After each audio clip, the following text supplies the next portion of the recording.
Bismillahirrahmanirrahim. Assalamualaikum warahmatullahi wabarakatuh. Alhamdulillahirabbil alamin. Alhamdulillahi nasta'inuhu wa nastaghfiruh. Wa na'udzu billahi min syururi anfusina wa min sayyiati a'malina. May yahdihillahu fala mudhillalah wa may yudlilhu fala hadiyalah. Asyhadu an la ilaha illallah wahdahu la syarikalah wa asyhadu anna Muhammadan abduhu wa rasuluh. Allahumma sholli ala Muhammad wa ala ali Muhammad. Jamaah sholat subuh yang berbahagia, kita bersyukur tidak boleh berhenti, karena kalau berhenti kenikmatan yang sudah kita dapatkan malah gembes di jalan. Mungkin rezekinya lancar, uangnya banyak, prestasinya juga terus menanjak, tapi bisa jadi kita diuji dengan berbagai macam persoalan sehingga kenikmatan yang mestinya bisa dinikmati full malah berkurang, semacam itu. Kalau kita memperbanyak rasa syukur, maka hampir seluruh tarikan nafas kita itu sebenarnya ya kebahagiaan. Hanya memang membedakannya, memilahkannya, memisahkannya agak sulit. Ya, jujur faktor ma'isyah atau ekonomi, atau lebih spesifik faktor finansial, masalah uang, ini yang memang kadang-kadang menjadi ujian yang besar bagi kita. Tetapi sekali lagi, apapun yang terjadi, kita harus pandai mensyukuri nikmat Allah agar secara bertahap kenikmatan-kenikmatan berikutnya akan menghampiri kita. Jamaah sholat subuh yang berbahagia, kita lanjutkan perbincangan kita tentang sholat.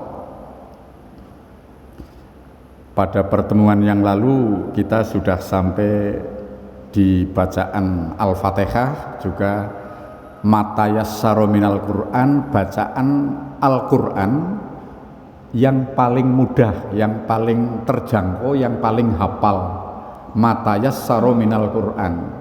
Jadi kalau ada imam membaca agak panjang, ya memang tidak dianjurkan sekali sih, kecuali kesepakatan. Maksudnya kan di mana itu ada yang di Jawa Timur apa ya? Tapi di YouTube, Bapak, kadang-kadang YouTube ya ana bener ya ana orane.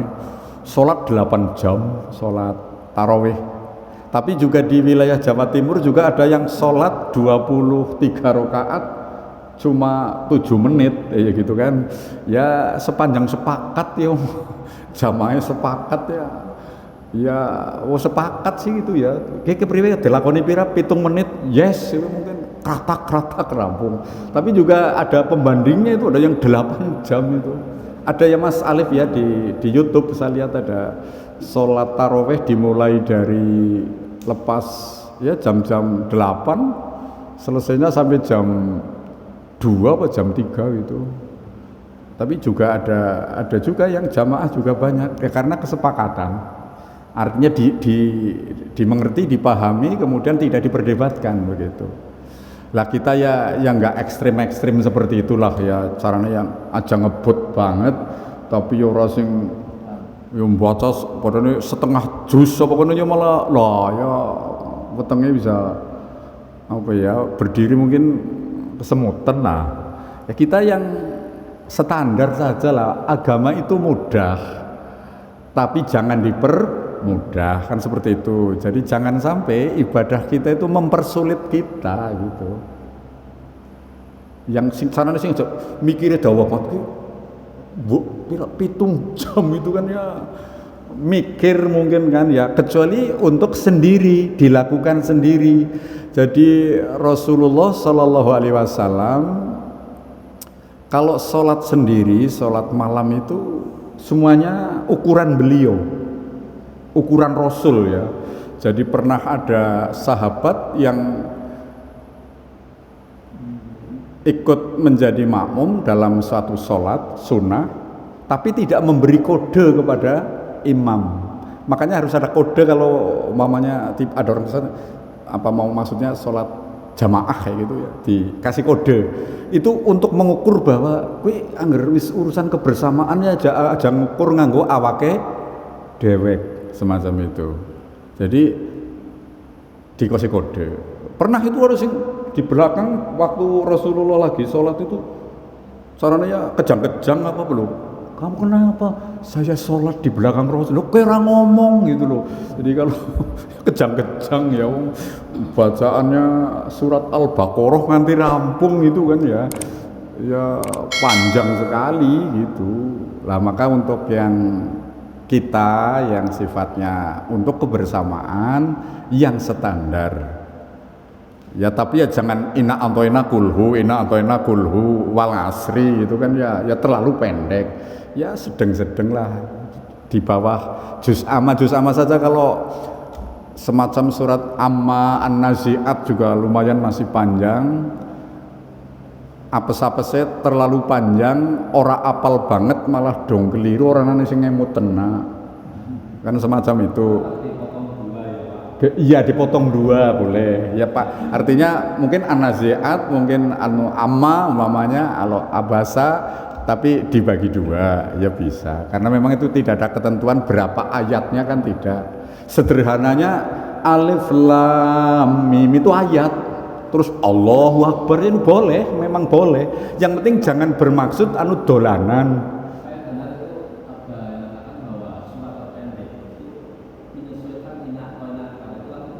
Jadi itu terpendek, surat terpendek di dalam Al-Quran.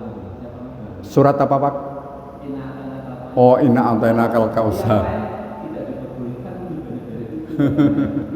Iya, ya hanya dasarnya sih tadi mata yassaro minal Quran, memang apa yang engkau anggap mudah atau betul-betul hafal gitu dari Al-Quran. Maka pemahaman secara umum ya satu ayat pun boleh, berarti asal sudah satu ayat boleh. Ya hanya masa cara agi doyok-doyok ngapa ya wong salat kok digawe gembluduk temen kan semacam itu ya. Jadi ya kita tetap pada posisi hemat saya yang sedang-sedang aja, yang enteng tetapi tadi tidak menganggap enteng.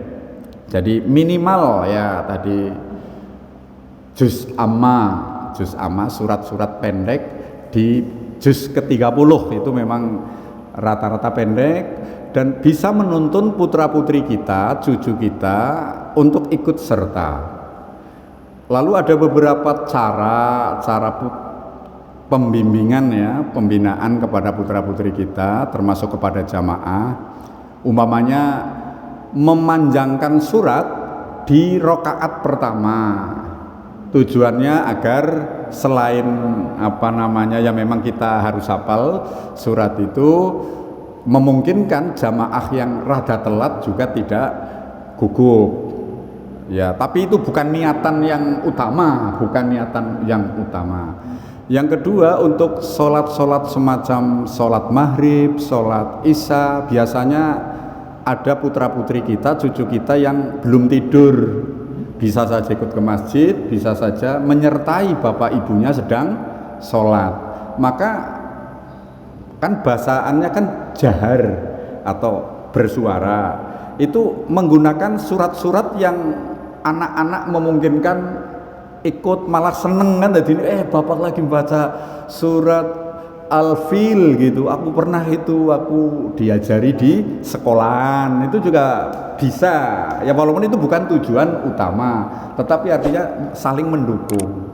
Tapi jamaah dengan keluarga sudah diketahui ibunya ya juga hafalannya suratan pas-pasan, yang ora tahu mulang, putra putrinya ya pas-pasan panjang banget an-nazi'at kan, jadinya tidak nyambung. Jadi biar anak-anak ikut serta mengikuti proses bacaan yang dibaca oleh orang tua. Lah adapun sholat subuh pada umumnya ini di beberapa tempat kan yang muda-muda, yang anak-anak jarang yang ikut berjamaah.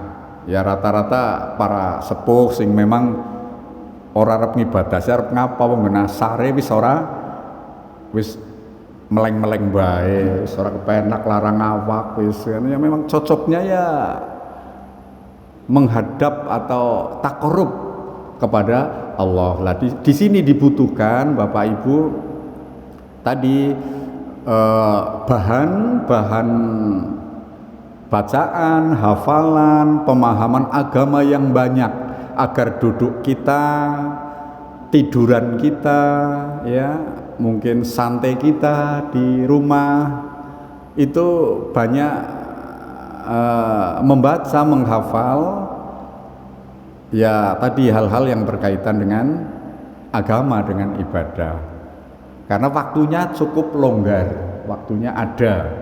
Yang sudah purna lah nggih Pak Sugeng, Pak Dwi kan karena kan Pak Haji Kandono nggih kan artinya banyak longgar lah, kecuali pas lagi cucu lagi merapat ya mungkin berkurang. Tapi kalau Mas Alip masih muda ya mungkin mandan ora ya sering banget jagong karo dikir esih bisa anu sih klosodan apa namanya reg-regan ke sana kemari ya. Pak Tarman masih bisa ya itu kesana kemari apa sering di rumah. kalau sudah sering di rumah itu paling cocok itu tadi mengamalkan, mempraktekkan jenis-jenis ibadah sing pinginane aku ginom urung tak lakoni mumpung ada waktu kan, seperti itu enak. Tapi coba bayangkan apabila kita nggak punya bahan. Wis tuan bagi latihan maca Quran itu kan ya mau ganjaran rokok liye ya belum. Ya maksudnya di ganjaran memang latihan dari satu huruf ke huruf saja sudah pahala. Bersyukurlah, berbahagialah Bapak Ibu jamaah yang ya sudah memulai sejak awal sehingga referensinya cukup. Bahkan mestinya seusia kita sudah menguasai ya hal-hal yang sifatnya keagamaan-keagamaan seperti merawat jenazah, mestinya tidak diserahkan kepada seksi apa tadi?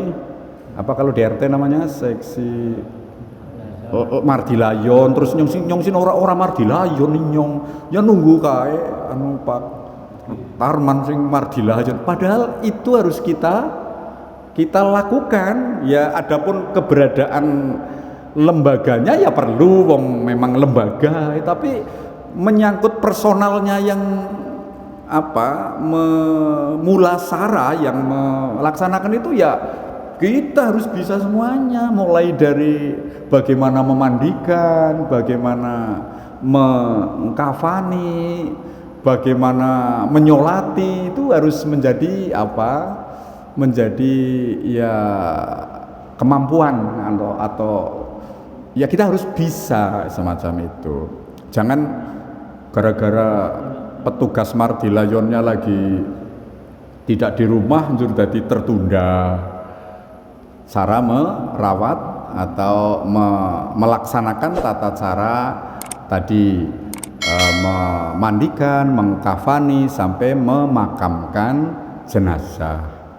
Ya ini mestinya jadi tidak ada ketergantungan kepada orang lain. Adapun kelembagaannya wong namanya dalam kehidupan ya memang harus ada.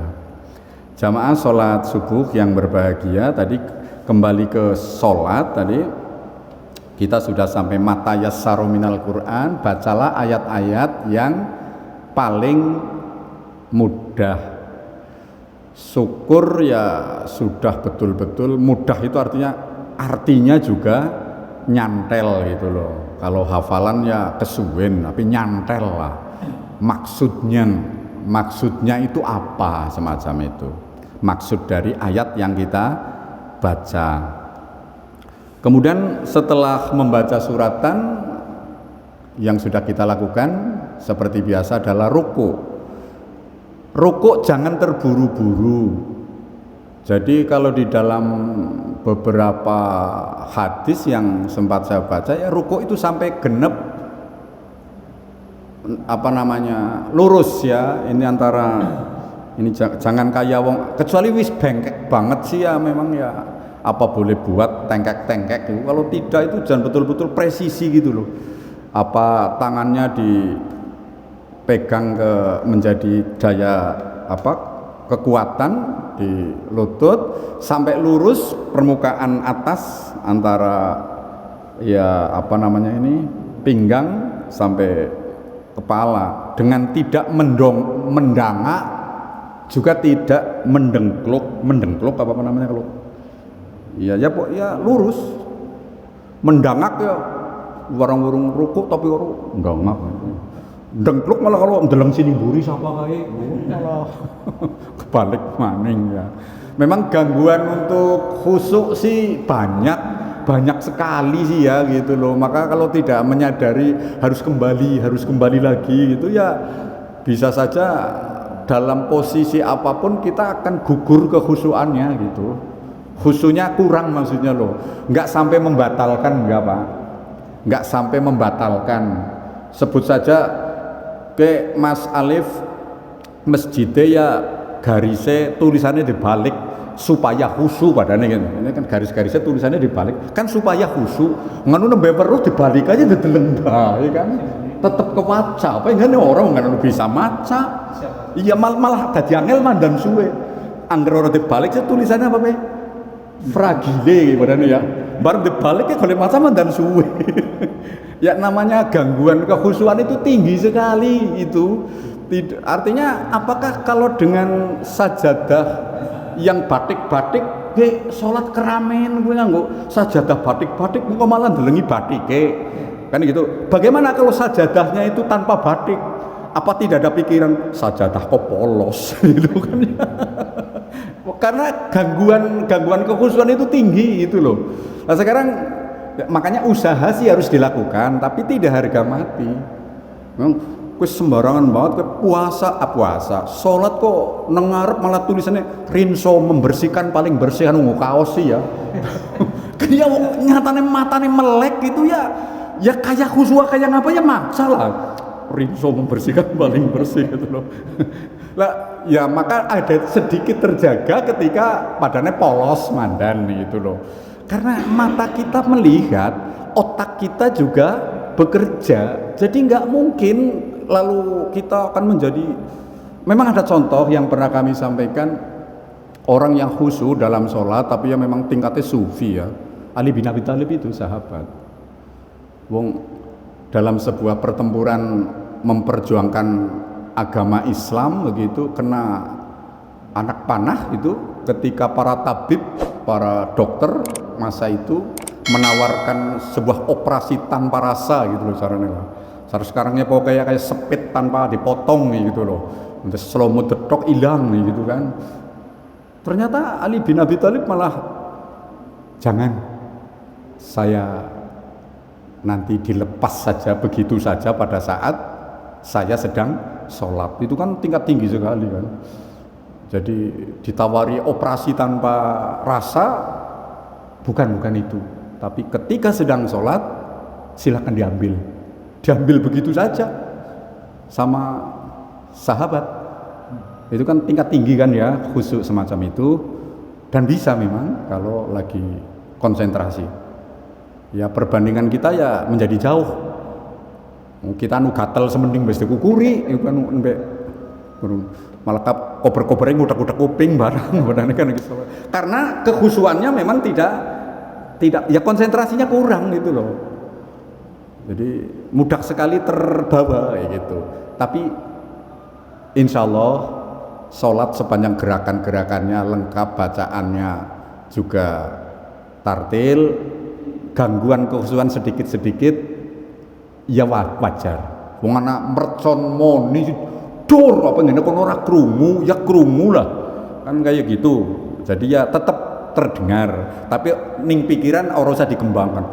Oke, wong sholat kemaluan nyulit di mercon, siapa kayak kira-kira kayak dan agnal apa ya, kan jadi malah panjang banget gitu. Ya dor ya sudah mercon gitu loh. Karena kalau tidak urut sampai habis nanti, sampai habis itu. Maka kembali lagi kepada yang Maha Kuasa. Bacaan tadi Subhana rabbiyal adzim, subhana rabbiyal, dijaga lagi, subhana rabbiyal adzim. Ada kleab, apa ada kresek, apa ada apapun, kita kembali lagi, dikembalikan lagi. Saya kira itu yang bisa kami sampaikan, kurang lebihnya mohon maaf. Kita lanjutkan pada pertemuan yang akan datang. Assalamualaikum warahmatullahi wabarakatuh.